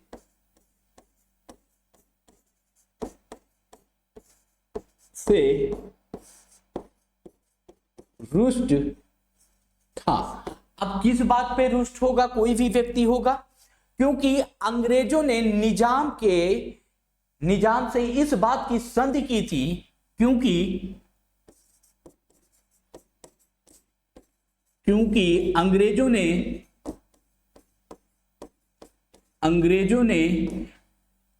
निजाम के साथ संधि की थी कि क्या संधि थी, यहां पर अब समझो कि यदि वे बालाघाट जीतने के बाद क्या करेंगे, बालाघाट जीतने के बाद 7 लाख रुपए के बदले निजाम बालाघाट क्षेत्र की दीवानी अंग्रेजों को दे देगा। पॉइंट नोट करिएगा कि बालाघाट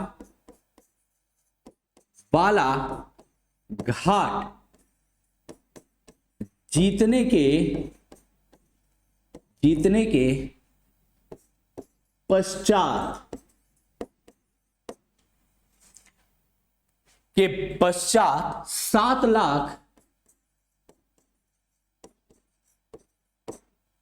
7 लाख रुपए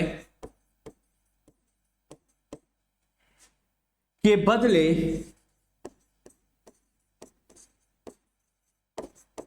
निजाम अंग्रेजों को बालाघाट की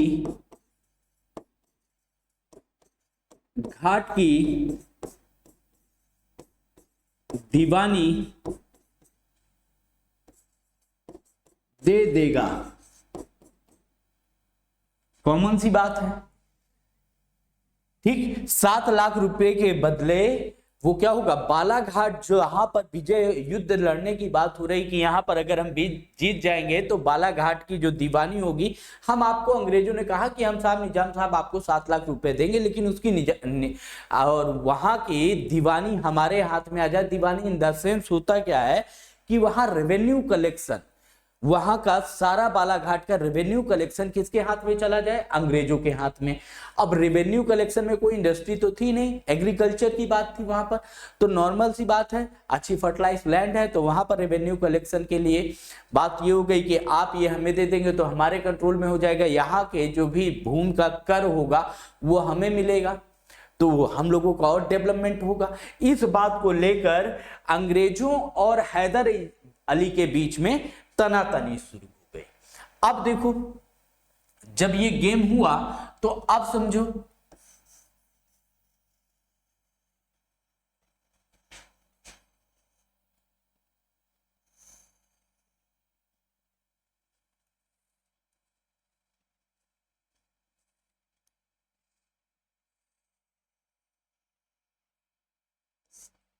ये कर्नाटक,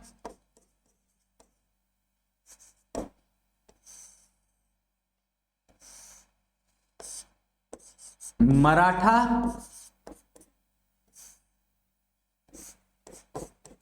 निजाम और लास्ट में कौन बच रहा है, मैसूर। अब एक चीज सोचो, यहां पर क्या होगा, मराठों का विवाद पहले से ही था भाई, मराठे का विवाद और मैसूर का विवाद पुराना है, क्योंकि मराठे क्या करते थे, कभी भी आके गुरिल्ला वार करके यहाँ छीन के चले जाते थे। तो पहले से दुश्मनी किसकी है, मैसूर और मराठों की। तो मराठा प्लस मैसूर का विवाद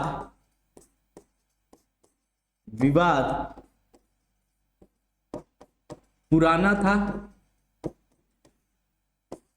और मराठे क्या करते थे, मराठे कहीं पर भी जाके वसूली भाई बन जाते थे, ठीक। तो मराठों का विवाद और मैसूर का विवाद पुराना चल रहा था, ठीक। तो अब तो एक बात कॉमन सी हो गई कि मराठे किसका सपोर्ट करेंगे, मराठा तो निजाम के लिए हो ही गए, ठीक। आप समझो, मराठा, निजाम और अंग्रेज 3 लोग मिल गए। मराठा सपोर्ट कर रहा है निजाम का, निजाम का सपोर्ट कर रहा है अंग्रेज।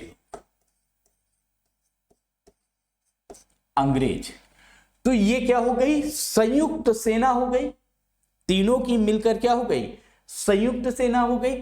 तो इनको कहा गया त्रिगुट सेना। क्या कहा गया, त्रिगुट सेना। और एक तरफ कौन था इन त्रिगुट में, अब यहां पर मैच कर लो, अंग्रेज प्लस निजाम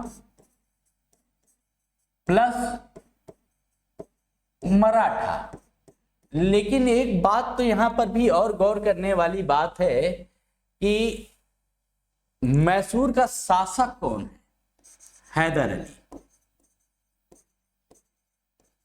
अली। जो सिपाही से राजा बना है उसके चढ़ने का क्रम क्या था? वो एक सिपाही था और अब क्या है? शासक है प्रेजेंट टाइम। तो उसके पास भी दिमाग तो होगा ही, गठजोड़ का, तोड़ घसीट का। और उसके बाद खांडे राव को कौन भूल रहा है? जो कौन थे खांडे राव? इसके सलाहकार थे। उसके बाद नेक्स्ट इसके अनन्य मित्र कौन थे? फ्रांसीसी, जो बैकडोर से सपोर्ट कर रहे हैं इसको।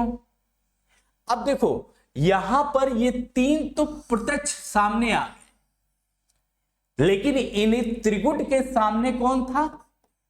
केवल हैदर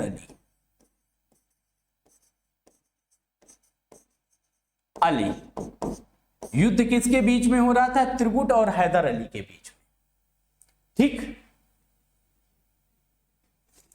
इनके बीच में त्रिगुट की एक संधि हुई होगी, संधि बन गई और संधि में यही हुआ होगा कि भाईचारा निभाना है, कोई भागेगा नहीं। ठीक है, नहीं हैदर अली दौड़ा दौड़ा मारेगा। ठीक, तो यहां पर क्या हुआ? तीनों के मध्य एक संधि हुई होगी कि कोई भागेगा नहीं और कोई इधर उधर होगा नहीं। अब देखो ये त्रिगुट बन गया, हैदर अली यहां पर सामने फ्रंट में है, लेकिन मैंने अभी आप लोगों को बताया खांडे राव, फ्रांसीसी इसके सपोर्ट में। जैसे ही ये सूचना हैदर अली को मिलती है कि अंग्रेज, निजाम और मराठा तीनों मिलकर कहां पर? मैसूर पर आक्रमण करने वाले। तो कॉमन सी बात है, अगर तीन लोग मिलके किसी एक व्यक्ति को मारोगे तो भाई वो तो मर ही जाएगा ना। हैदर अली ने यहां पर दिमाग लगाया, उसने कहा कि ऐसे नहीं काम होगा साहब, तो क्या करना होगा?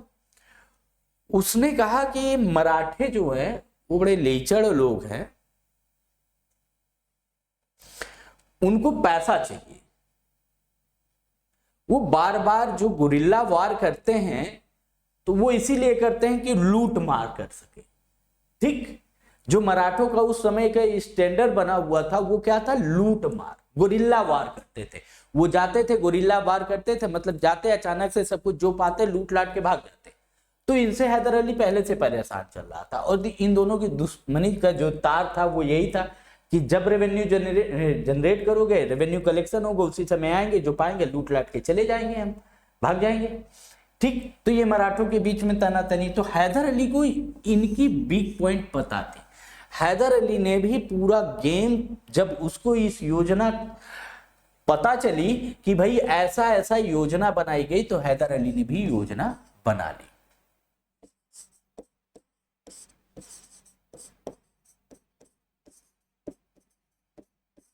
और उसने प्लान किसको किया कि मराठे ही टारगेट के रडार में हैं, तो उसने क्या किया? मराठों को तोड़ा।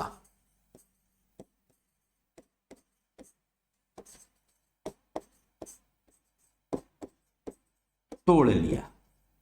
मराठे ऐसे फ्री में तो टूटेंगे नहीं। ठीक,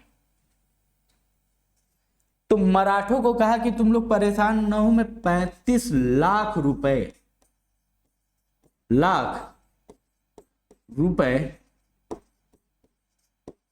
देने का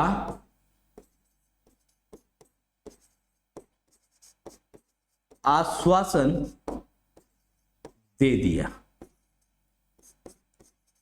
क्या मैं तुम लोगों को 35 लाख रुपए दूंगा अगर तुम लोग अंग्रेजों का सपोर्ट ना करो। तो नॉर्मल सी बात है, मराठे तो यही चाह रहे थे ना, उनको और क्या चाहिए। उन्होंने कहा कि नहीं भाई देखो, एक बात है, तुम यार हैदर अली आदमी सही तो नहीं हो, सब चीजें तो सब सही हैं, जो बात बोल रहे हो वो भी बड़ा अच्छा, सुनने में तो साउंड तो अच्छा आ रहा है, लेकिन बाबा मुकर गए बीच में तब हम क्या करेंगे? मराठे भी पागल नहीं थे, वो युद्ध में जा रहे हैं तो इसीलिए जा रहे हैं कि छदामी राम है पिछली बार पकड़ के मारा था हमको। कॉमन सी बात है, मराठों के दिमाग में भी सनकी बड़ी है, पिछली बार पा गया था हमारे एक आदमी को, बहु मारा था इसने, तो अब हम इससे बदला लेंगे। गुरिल्ला वार से हम लोग थक गए हैं, इस बार हम लोग डायरेक्ट वार करेंगे हैदर अली के पास। तो यहां पर क्या हुआ, जब गुरिल्ला वार की बात आई तो यहां पर इन्होंने कहा 35 लाख रुपए देगा, कि कोई भरोसा नहीं। तो यहां पर क्या डील डन हुई हैदर अली और मराठों के बीच में कि 18 लाख रुपए नगद लो। क्या हुआ? 18 लाख रुपए नगद दिए गए। किसको नगद दिया गया? 18 लाख रुपए नगद किसको दिया गया? मराठा को। ठीक,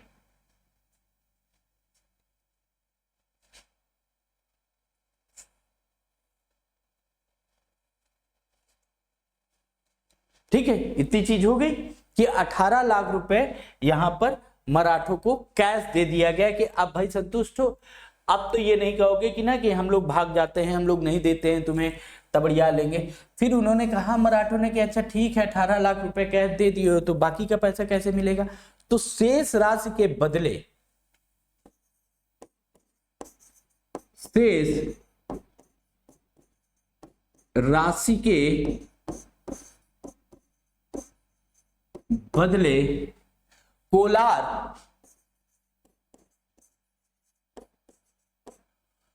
कोलार का जिला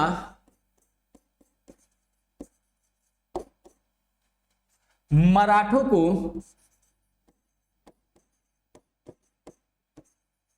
को दिया गया। पहले संधि क्या थी? 35 लाख रुपए आपको देने का आश्वासन दिया गया। फिर उन्होंने कहा कि नहीं भाई ये वाला गेम तो सही है, लेकिन कुछ तो जो 18 लाख था वो हार्ड कैश दिया गया इनको, और शेष राशि के बदले कोलार जिला इनको दे दिया गया कि शेष जो आपका बच रहा है पैसा वो यहां से आप ले सकते हैं, अपना रेवेन्यू कलेक्शन करिए यहां से और अपना आराम से। ठीक, अब जब रेवेन्यू कलेक्शन की बात होगी कि भैया आपको ये दे दिया गया, तो फिर कहा गया कि अब आप त्रिगुट सेना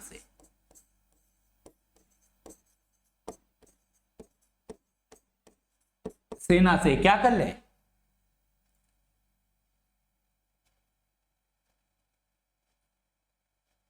विड्रॉ कर लो। त्रिगुट सेना जो है, अब ये दुगुट बना दीजिए, ये त्रिगुट में आप सहयोगी नहीं होंगे। क्या हो जाएगा? मराठा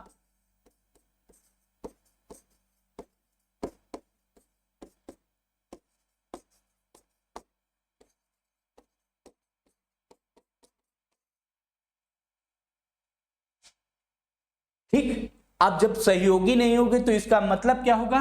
मराठा आप कहां जाएं? मराठा महाराष्ट्र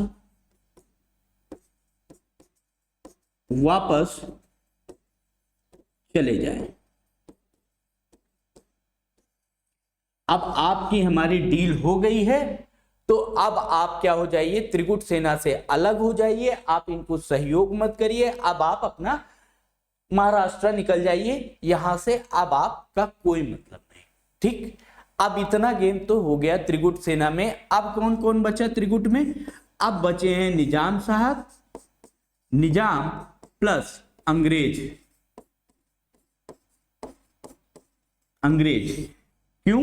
क्योंकि मराठे तो यहां से निकल गए। अब जब मराठे निकल गए तो दो पार्टी बची। अब देखो,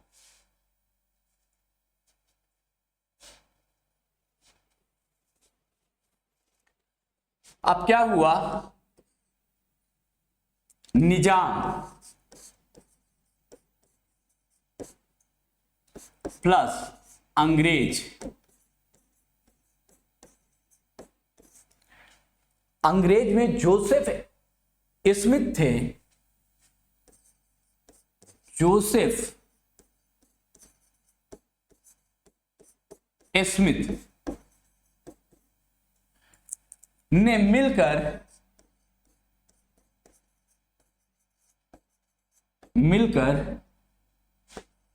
कहां पर, मैसूर पर आक्रमण कर दिया। मैसूर पर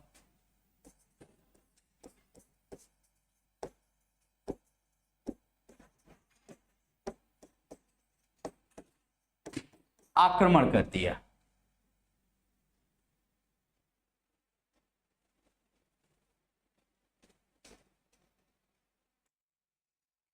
ठीक, तो यहां पर क्या हुआ कि निजाम अंग्रेजों में कौन थे, जोसेफ स्मिथ ने मिलकर मैसूर पर आक्रमण कर दिया। अभी ये आक्रमण हुआ है, लेकिन यहां से फिर से गेम चेंज होना है। मराठे इस गेम से बाहर हो चुके हैं, अब निजाम और जोसेफ स्मिथ है। कौन कौन है, अब यहां पर समझते चलना, निजाम प्लस जोसेफ स्मिथ। अब जब ये दो लोग युद्ध रणभूमि में हैं, लेकिन अब गेम यहां पर क्या होता है कि जैसे ही आक्रमण करते हैं कुछ ही समय बाद यहां पर क्या हो जाता है, निजाम की सेना में ही कौन थे, हैदर अली के दोस्त, ठीक, आक्रमण किया। किंतु अब देखते चलना, किंतु कौन आ गया यहां पर, महफूज खां,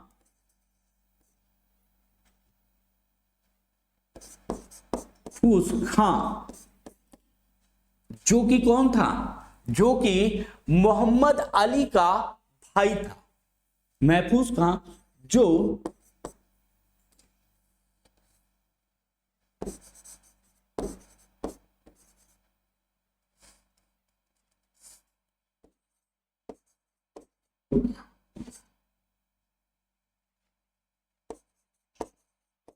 मोहम्मद अली का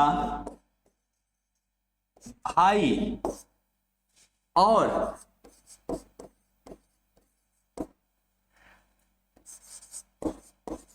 हैदर अली का मित्र था। अब देखो, निजाम की सेना में महमूद खां था जो मोहम्मद अली का भाई और हैदर अली का मित्र। अब गेम क्या हुआ, जब ये हैदर अली के प्रभाव में आया तो क्या हुआ, हैदर अली के प्रभाव में अंग्रेज निजाम ने क्या किया, निजाम अंग्रेजों का साथ छोड़कर हैदर अली के साथ हो जाता है, मित्र था।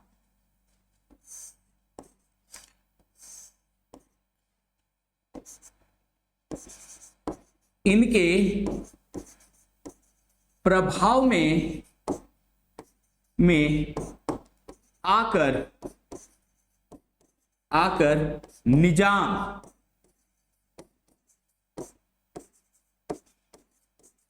हैदर अली की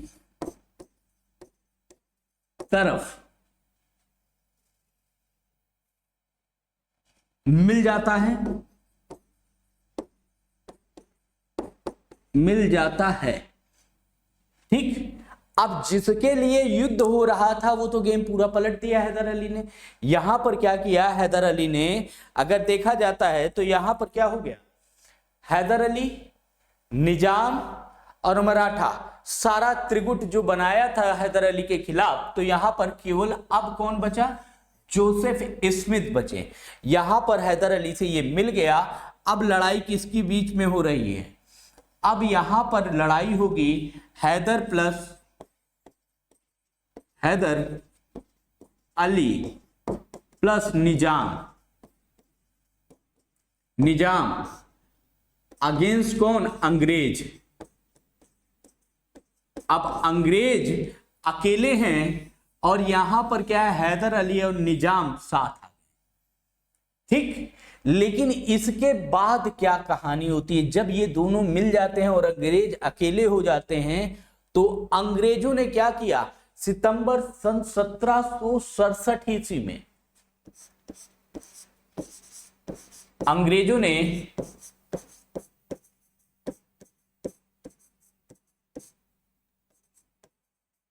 सितंबर सन 1767 ईस्वी में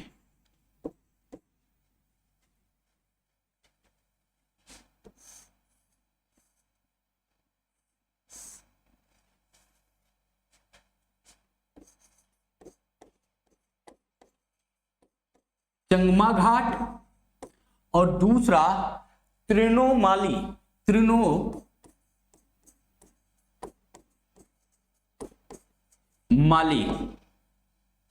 ठीक, त्रिनोमाली के युद्ध में पराजित कर दिया।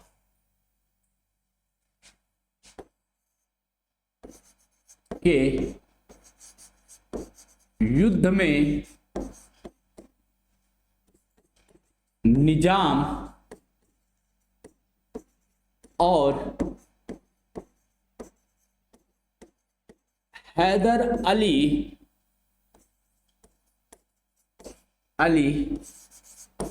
की संयुक्त सेना को पराजित कर दिया।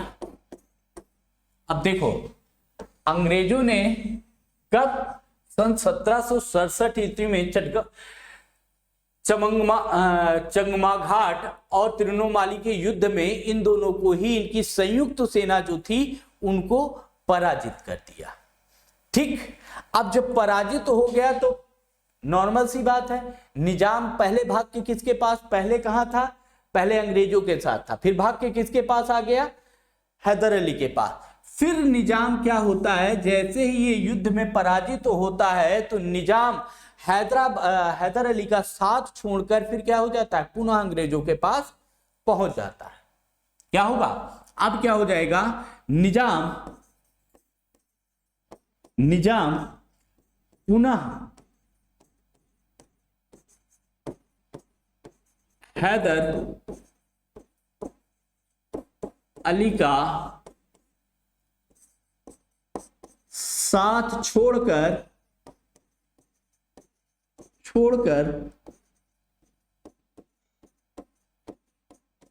अंग्रेजों से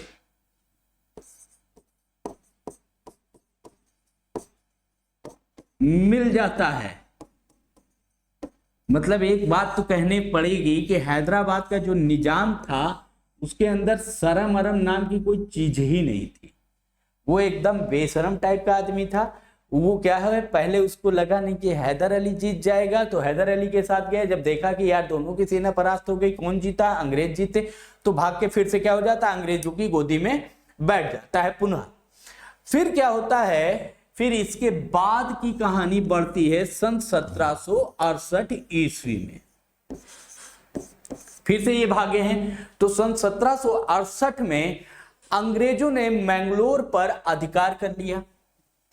क्या कर लिया, अंग्रेजों ने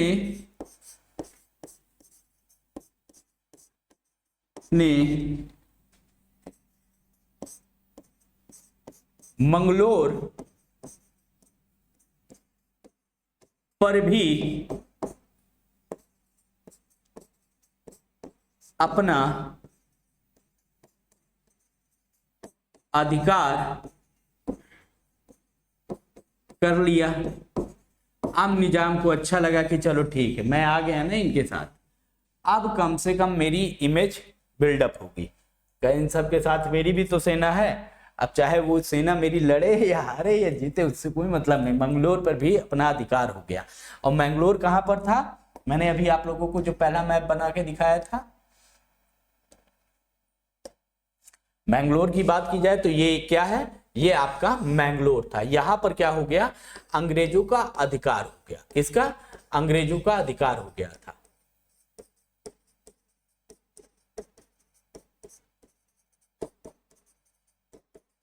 अधिकार सन 1768 ईस्वी में। और ये क्या है, प्रथम आंग्ल मैसूर युद्ध चल रहा है अभी। ठीक, तो यहां पर जब अंग्रेजों का अधिकार हो जाता है तो नॉर्मल सी बात है कि अब क्या है कि अगर मैंगलोर पर अधिकार हो गया तो सारी गड़बड़ हो जाएगी सिचुएशन। फिर क्या होता है,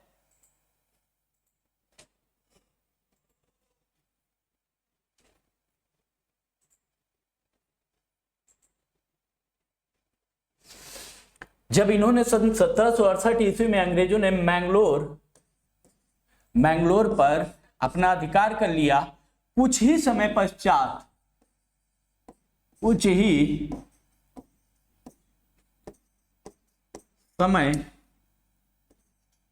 बाद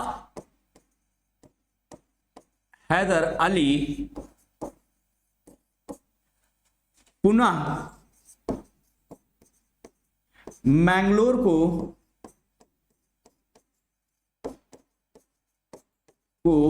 अपने अधिकार क्षेत्र में ले लेता है, अपने अधिकार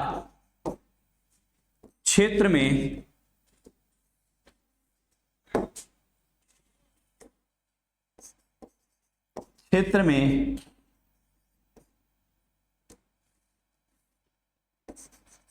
ले लेता। अब यहां पर क्या हुआ कि इस लड़ाई में क्या हो गया, मैंगलोर पुनः किसके पास पहुंच गया, हैदर अली के पास पहुंच गया। और हैदर अली ने विभिन्न स्थानों पर कब्जा करते हुए सन 1768 ईस्वी तक हैदर अली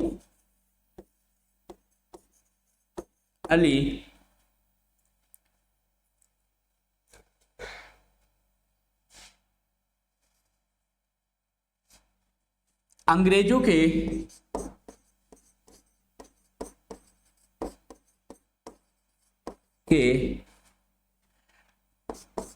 विभिन्न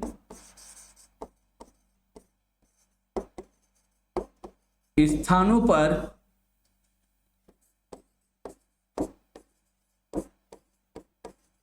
कब्जा करते हुए मद्रास के पास पहुंच जाता है।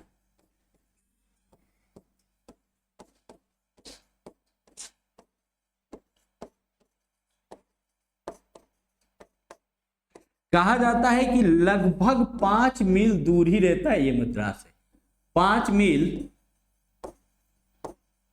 दूर रह जाता है मद्रास से। ये याद करने वाला पॉइंट नहीं है, मैं बता रहा हूं, मद्रास से। ठीक, क्या होता है, अंग्रेजों के विभिन्न स्थानों को ये भी कब्जा कर लेता है। 1768 ईस्वी तक ये अंग्रेजों के विभिन्न स्थानों को कब्जा करते हुए कहां पर, मद्रास में सन 1759 ईस्वी में ये क्या हो जाता है, सन 1768 ईस्वी में मद्रास के पास पहुंच जाता है। और ऐसा इतिहासकार बताते हैं कि लगभग ये 5 मील दूर रह जाता है, दूर तक मद्रास के एकदम करीबी मामला होता है कि मद्रास। तो हैदर अली क्या है, अब मद्रास में तोते की जान पिंजड़े में फंसी हुई है। मद्रास क्या था, मद्रास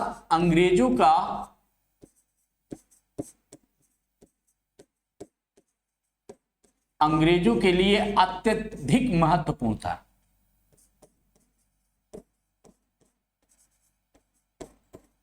अत्यधिक महत्वपूर्ण था। अब तोते की जान पिंजड़े पे फंसी, बेचारा करे तो करे क्या। अब यहां पर यह था कि मद्रास पर हैदर अली को कब्जा ना होने पाए, क्या था, मद्रास को जीत ना पाए हैदर अली।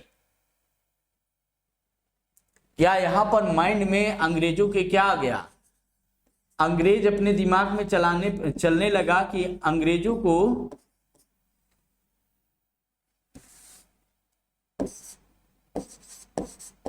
अंग्रेज ये सोच बैठे बेचारे लगे कि क्या सोचने लगे कि अगर हैदर अली ने मद्रास पर अधिकार कर लिया तो क्या हो जाएगा, सब कुछ अंग्रेजों का छिन जाएगा, है ना। तो यहां पर गेम क्या था कि हैदर अली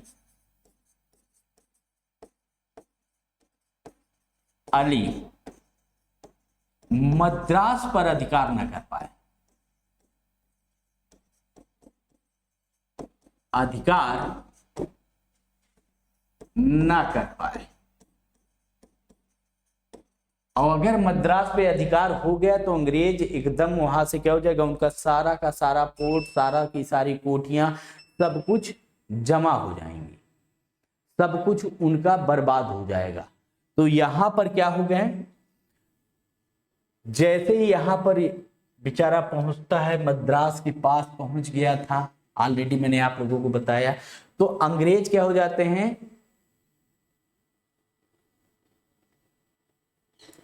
जैसे यहां पर पहुंचता है कि 5 मील दूर बचा है, कि 5 मील दूर, 4 मील दूर, 2 मील दूर, इस तरह की जैसे सिचुएशन हुई, तो इसके ही पहले कि वो जीते, यहां पर मद्रास पर अपना अधिकार करे, यहां पर अंग्रेजों ने क्या कर दिया, आत्मसमर्पण कर दिया। हैदर अली के साथ क्या होता है, अंग्रेज विवश हो जाते हैं। यहां पर अंग्रेज विवश हो जाते हैं, और जब ये विवश होंगे तो मतलब ये क्या कर रहे हैं, समर्पण कर रहे हैं।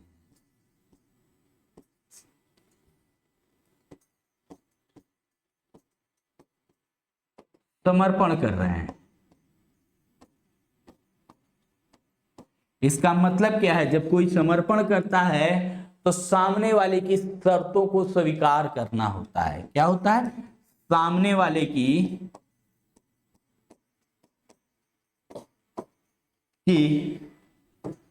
शर्तों को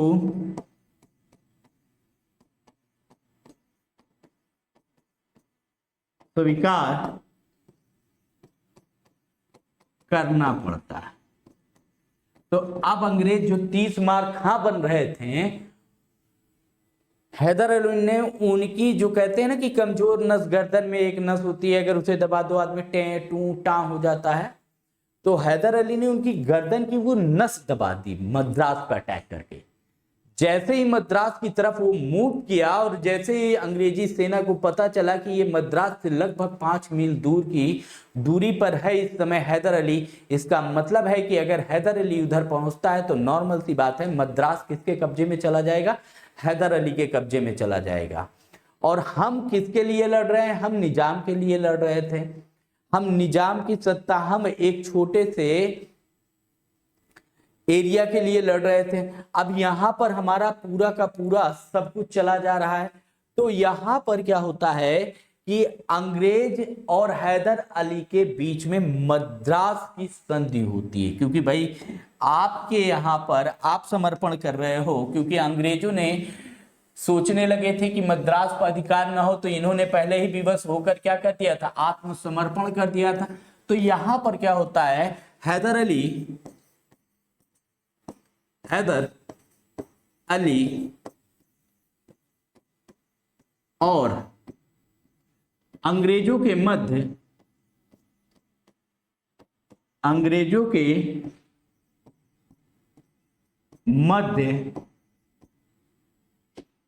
मद्रास की संधि होती है,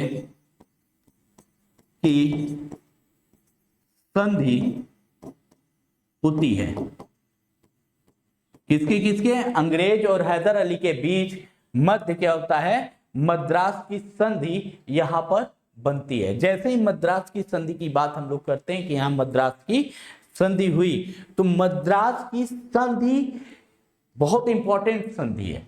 आप समझना मद्रास की संधि में क्या हुआ था। मद्रास की संधि। सबसे ज्यादा इंपॉर्टेंट चीज है यहां पर, जब भी कोई भी शासक यदि कमजोर हुआ, यदि वो हरा और संधि प्रस्ताव उसके ऊपर थोपा जाता है तो उससे सारी चीजें वसूली भाई बना जाता है। 4 अप्रैल सन 1769 ईस्वी में, ये संधि कब होती है? 4 अप्रैल सन 1769 ईस्वी में। 1769 ईस्वी में मद्रास की संधि होती है। अब जब मद्रास की संधि है तो नॉर्मल सी बात है, समझने वाले पॉइंट,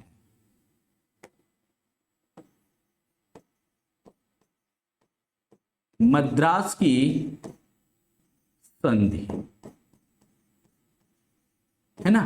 अब मद्रास की संधि है तो ये किसके बीच हो रही है? पहला पॉइंट तो यही नोट करो आप लोग, हैदर अली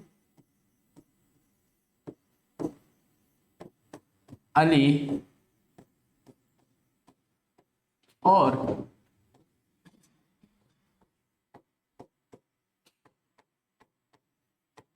अंग्रेजों के मध्य।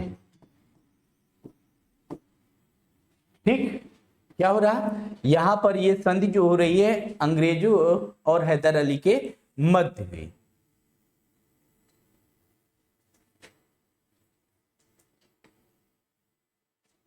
दूसरा, यह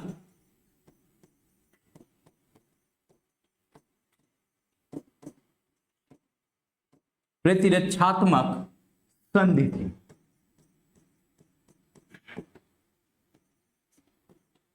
संधि थी। अब तीसरा पॉइंट यहां पर क्या आएगा? दोनों पक्ष जो थे वो अपने कैदियों को, दोनों लोग ही एक दूसरे को, कैदियों को छोड़ देंगे, वापस कर देंगे, रिहा कर देंगे। क्या था? दोनों पक्ष कैदियों को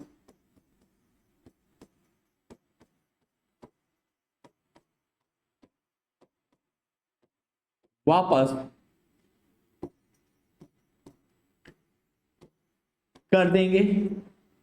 ठीक, अब दोनों पक्ष मतलब अंग्रेज लोग और हैदर अली, जो भी एक दूसरे के सैनिकों को हम लोगों ने कैप्चर किया है, पकड़ा है, उन दोनों पक्ष के जो योद्धा थे वो दोनों क्या करेंगे? एक दूसरे के जो सैनिक है वो वापस कर दिए जाएंगे। तो पहला तो ये कि दोनों के कैदियों को वापस कर दिया जाएगा। दूसरा पॉइंट यहां था कि दोनों के बीच जो स्थान था, जो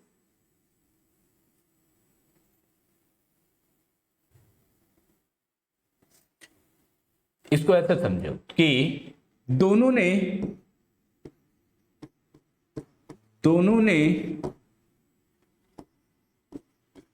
जो एक दूसरे के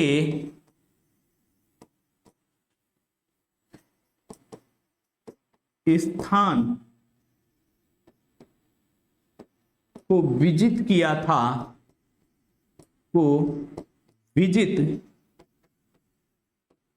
था, वो भी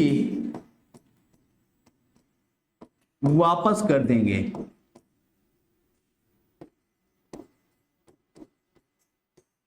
जो दोनों के मध्य एक दूसरे ने जो भी स्थान जीता था वो दोनों एक दूसरे को वापस कर देंगे। ठीक, वो भी वापस हो गया। अब इसके बाद चार्जेस की बात आएगी। तो अंग्रेजों ने हैदर अली पे किसी दूसरी शक्ति पर, यदि हैदर अली पर कोई दूसरी शक्ति आक्रमण करती है तो उसके लिए सहयोग देने का वचन दिया था। अंग्रेजों ने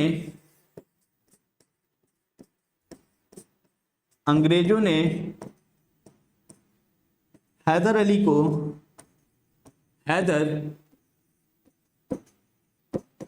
पर यदि कोई दूसरी शक्ति आक्रमण करती है, आक्रमण करती है तो उसमें सहयोग का वादा किया, है ना, कि भैया मैं वचन देता हूं कि अगर आप पे कोई अन्य व्यक्ति आक्रमण करेंगे मेरे अलावा, अन्य मतलब यही हुआ ना कि भाई आपकी तरफ से कोई आक्रमण, अगर आपके ऊपर कोई आक्रमण करता है तो यहां पर क्या होगा, अंग्रेज सेना आपके सहयोग के रूप में खड़ी रहेगी। ठीक ठीक।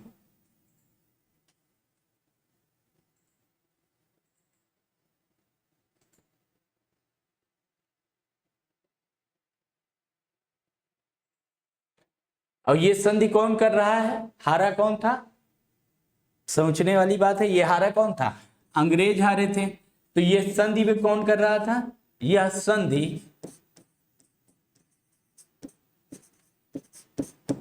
अंग्रेजों के द्वारा की गई थी, द्वारा की गई थी। तो नॉर्मल सी बात है, हैदर अली ने किसकी प्रतिष्ठा पर एकदम दांव मार दिया था,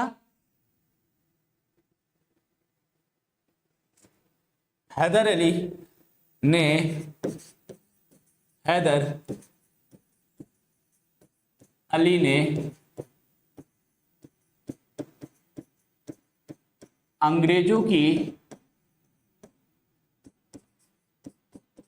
प्रतिष्ठा क्या कर दी थी, धूमिल कर दी। क्योंकि इसके पहले क्या था, अंग्रेज क्या थे, इसके पहले अंग्रेज अजेय थे, अजेय थे। आप लोगों को याद होगा मैंने आप लोगों को बक्सर का युद्ध बताया, प्लासी का युद्ध देखा आप लोगों ने। ठीक, इधर का देख रहे हैं पूरा का पूरा गेम स्ट्रेटजी प्लान इन लोगों का देखा आप लोगों ने कि अंग्रेज लगातार अजेय होते चले जा रहे थे, उनको परास्त करने की क्षमता भारत के किसी भी शासक के पास नहीं थी। लेकिन यहां पर हैदर अली एक ऐसा शासक बनकर सामने आया जिसने अंग्रेजों को घुटनों पर ला दिया, घुटने पर ला दिया, लाना ही नहीं उनको विवश तक कर दिया कि अगर अब कुछ आगे बढ़े तो तुम्हारी गर्दन सर से अलग कर दी जाएगी। तो अंग्रेजों ने स्वयं ही आकर विवशतापूर्ण इस संधि प्रस्ताव को हैदर अली के सामने रखा। हैदर अली के जब सामने रखा तो नॉर्मल सी बात है कि सारी की सारी शर्तें किसकी मानी जा रही हैं, हैदर अली की ही सारी शर्तों को यहां पर पूरा किया गया।